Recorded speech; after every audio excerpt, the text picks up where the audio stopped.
Hello friends, ये question number 3 का घा है जिसका सलूशन आज हम लोग करेंगे कि एक पासे को एक बार उछाला जाता है तो पासे पर प्राप्त संख्या 3 का गुणज 3 का अपवर्त या गुणज है को ई से तथा पासे पर प्राप्त संख्या जो सम है को एफ से निरूपित किया जाता है। तो क्या ई तथा एफ स्वतंत्र घटनाएं हैं, ये बताना है। तो देखिए, ये जो है पासा है, पासे पे इस तरह के डॉट्स होते हैं। इसको वन, इसको क्या बोलेंगे, वन, ये वन को, ये टू को, ये थ्री को, ये फोर को, ये फाइव को, ये सिक्स को। तो पासे पे हमारे कितने नंबर्स होते हैं? One, two, three, four and five. ये सैंपल स्पेस मान लेते हैं। तो ये क्या है? One, four, five, six. तो कितने हैं नंबर ऑफ एन एस? तो N S, total number of N S कितने हैं? सिक्स। ठीक। सो फिर कह रहा है कि प्राप्त संख्या जो 3 का अपवर्त मतलब 3 का गुणज हो उसको ई से करेंगे। तो ई कितना दिया है? ई कितना दिया है? 3। एक तो 3 खुद ही होगा, 3 और 6। सो इसमें कितने नंबर्स हैं?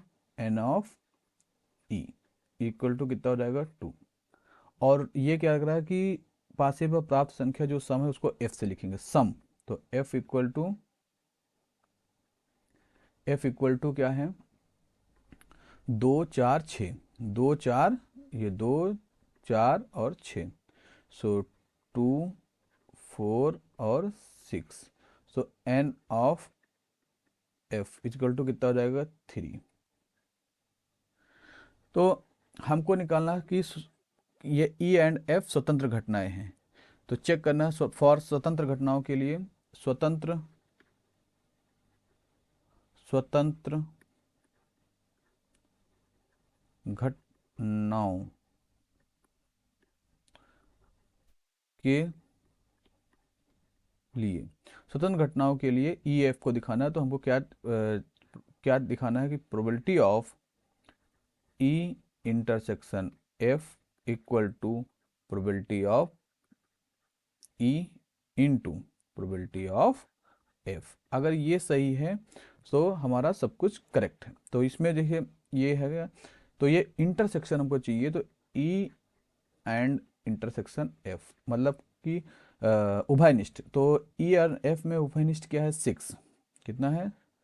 6। तो number of element in E intersection F कितना हो जाएगा? Equal to 1। Okay. So LHS देखेंगे। LHS, so LHS probability of P intersection A देखेंगे। Probability of P intersection E intersection F. तो क्या हो जाएगा? Probability of number of element in E intersection F upon number of element in whole sample space. तो ये कितना आ जाएगा? 1 दिया है डिवाइडेड बाई 6, तो 1/6 हो जाएगा। सो ये समीकरण 1।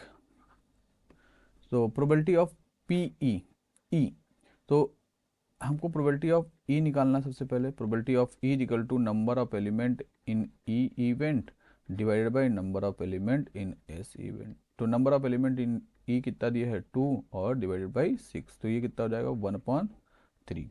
Probability of F means number of element in F divided by number of element total whole space, sample space. So ये कितना? 3 डिवाइडेड बाई 6 इजिकल टू कितना हो जाएगा? 1/2। सो हमको ये निकाल देना है कि P of E into P of F. So probability of P into probability of F is equal to P of E कितना दिया है? 1/3 इंटू 1/2। तो कितना हो जाएगा? 1/6। समीकरण 2। तो समीकरण 1 और 2 से, समीकरण 1 और 2 से हमको पता चला कि probability of E intersection F equal to probability of E into probability of F equal है।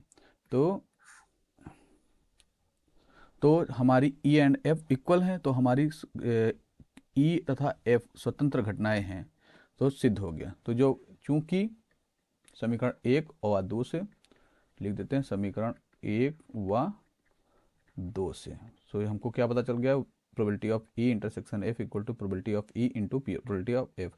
सो चूंकि ये है तो इसलिए ई एंड एफ स्वतंत्र घटनाएं हैं। सिद्ध हो गया। Thank you.